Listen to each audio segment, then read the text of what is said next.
Quero te atualizar também sobre o Corinthians, que fechou a contratação de um goleiro. A possibilidade real, definitiva, de Corinthians e Santos trocarem de estádio no Campeonato Brasileiro.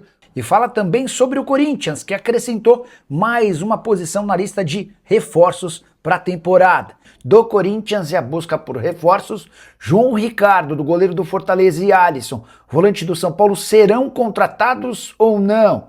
Isso sem falar nas últimas do mercado, bastidores, finanças e muito mais. Fala aí pessoal, sou Jorge Nicola, bem-vindos a mais um vídeo do canal. Sempre bom ter vocês por aqui, sem perder tempo, pedir para deixar like, se inscrever no canal e ativar as notificações. Preciso te atualizar agora sobre Corinthians e Santos, que decidiram trocar seus estádios para a primeira rodada do Campeonato Brasileiro. Sim, Corinthians vai jogar na Vila Belmiro, confronto contra o Bahia, enquanto o Santos vai receber o Red Bull Bragantino na Neoquímica Arena. Nicola, por que isso? Bora explicar. Vocês sabem que Flamengo e Corinthians se enfrentam na Supercopa do Brasil, a decisão entre o campeão brasileiro e o campeão da Copa do Brasil, referentes ao ano passado. Esse jogo está marcado para 1º de fevereiro. Só que, por conta da confecção da tabela do Campeonato Brasileiro, o Corinthians teria um dia a menos de descanso na comparação com o Flamengo. O Fla estreia no Campeonato Brasileiro no dia 28 e o Corinthians estrearia só no dia 29. Pessoal do Corinthians não gostou e pediu uma troca, queria antecipação do jogo para o dia 28. Só que já tem um jogo do São Paulo no dia 28 no Morumbi e não se permite que dois times da capital joguem no mesmo dia em São Paulo. A solução, Corinthians e Santos trocaram de estádio. Dessa maneira, o Corinthians consegue jogar no dia 28 contra o Bahia na Vila Belmiro e o Santos fica para jogar no dia 29 na capital paulista, no estádio corintiano.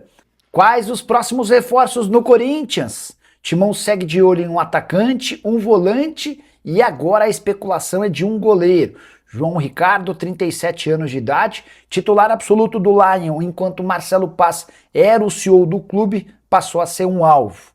O grande problema é que o João Ricardo tem contrato com o Fortaleza, já anunciou sua vontade de permanecer no clube e mais, se recupera de um problema no ombro e só volta a partir de março.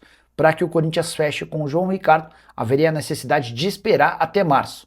A pergunta que eu deixo para você, se a ideia é contratar alguém que possa ser um reserva imediato do Hugo Souza, será que vale a pena que esse reserva tenha 37 anos de idade? Talvez não fosse melhor investir num jogador jovem que pudesse ser preparado para assumir a condição de titular absoluto? Deixo a pergunta para você responder. Em relação a Alisson, volante do São Paulo, a negociação é tão quente, é tão real, que o Alisson nem sequer foi relacionado por Hernan Crespo para a partida contra o São Bernardo. Você sabe que o São Paulo venceu o time de São Bernardo do Campo por 1-0 na noite dessa quinta-feira no Morumbi.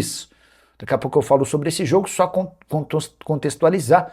O Alisson não foi para a partida e depois do jogo o Hernan Crespo admitiu que essa opção por deixá-lo de fora passa pela possibilidade dele sair do clube. Já Dorival Júnior, depois da derrota do Corinthians por 3-0 para o Bragantino, disse o seguinte: é um grande jogador, mas está no nosso rival. Temos que respeitar toda e qualquer situação. As diretorias se conversam dentro de uma normalidade e um respeito muito grande entre os dirigentes. O São Paulo e o Corinthians tentam encontrar um jogador que possa fazer parte dessa troca. Nem São Paulo nem Corinthians têm dinheiro para colocar. Diante desse cenário, o mais natural é que exista uma troca. O Ranieri, pedido pelo São Paulo, não será liberado pelo Corinthians. Especularam José Martínez, volante venezuelano, que ainda nem voltou do seu país.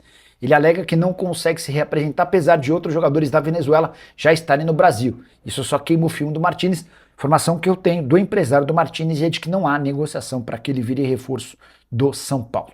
E o Corinthians acrescentou mais uma posição na busca por reforços para 2026.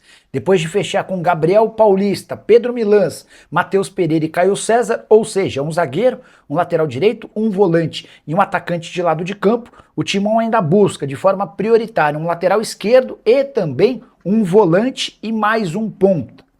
Esse lateral esquerdo é necessário a partir da não renovação de Fabrício Angeleri.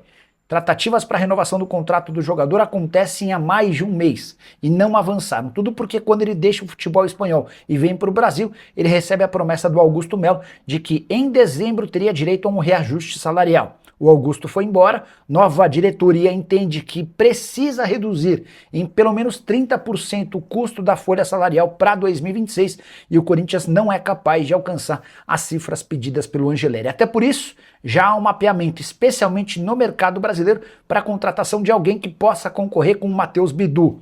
Prioridade se dá por um lateral brasileiro, até porque o limite de estrangeiros está perto de ser alcançado. Você sabe que no Paulista você pode contar com no máximo 7 estrangeiros, no Campeonato Brasileiro com 9. Volante dos sonhos no Corinthians hoje é Alisson, que pertence ao São Paulo, é um pedido expresso de Dorival Júnior, embora Alan do Flamengo também esteja na parada. Por que eu citei mais um ponto? Além do Caio César, o Corinthians entende que precisa de um outro jogador de velocidade, até porque perdeu 2 atletas nessa função. Romero e Thales Magno não tiveram seus contratos renovados. A saideira sobre o timão, Matheus Pereira, enfim, foi anunciado. Volante contratado por empréstimo junto ao Fortaleza, empréstimo com compensação financeira. O Corinthians assume 100% dos seus salários e já sabe quanto vai precisar gastar se quiser comprá-lo no fim do ano. Corinthians fechou a contratação de um goleiro. João Ricardo será atleta do clube e deve estar em campo a partir do mês de abril.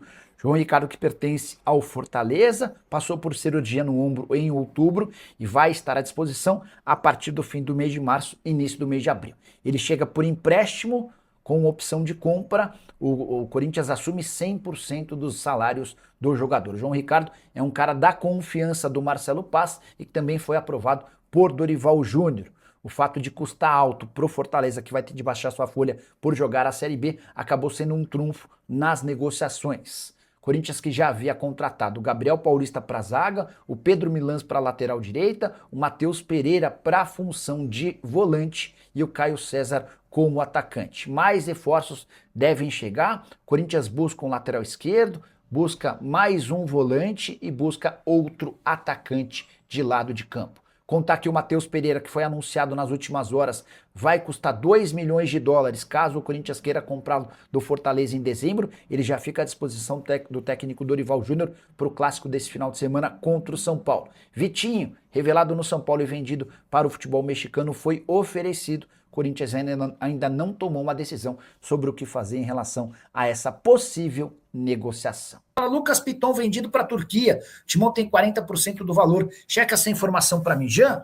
O Vasco recusou a última proposta feita pelo Besiktas, tá? Só para trazer os valores da proposta. O Besiktas topava bancar 4 milhões de euros ou mais ou menos 25 milhões de reais. O Vasco considerou a proposta muito baixa e não avançou nas tratativas. Beleza? Combinado? Respondido? E o Corinthians está revoltado com o Palmeiras e acusa o adversário de ter lhe roubado 3 jogadores das categorias de base. O pior é que João Paulo Sampaio, gerente da base alviverde, confirmou que tirou 3 atletas do Corinthians e tirará mais.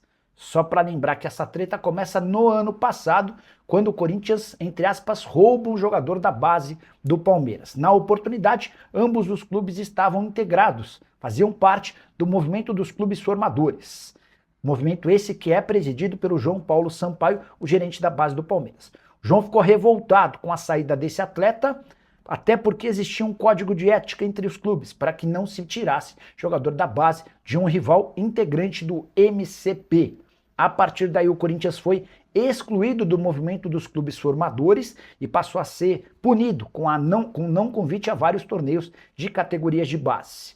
João Paulo Sampaio se defende dizendo que esperou por um ano para que o Corinthians fosse punido. Como não existiram punições, o Palmeiras foi e tirou 3 atletas da base do Corinthians. E o João Paulo Sampaio promete tirar mais. Já percebi nas redes sociais torcedores do Corinthians exigindo que o Timão tome providências e tente se juntar à CBF e eventualmente a outros clubes para demonstrar ou acusar o Palmeiras e João Paulo Sampaio de se beneficiarem dessa relação que o João Paulo tem com o movimento dos clubes formadores. Só para completar o noticiário alvinegro, registrar que o Corinthians vai pagar pelo empréstimo de Matheus Pereira, volante que chega do Fortaleza. Essa informação eu já tinha contado para vocês. A novidade é que Rian, atleta do Corinthians, será emprestado sem custos para o Fortaleza como parte dessa negociação com opção de compra.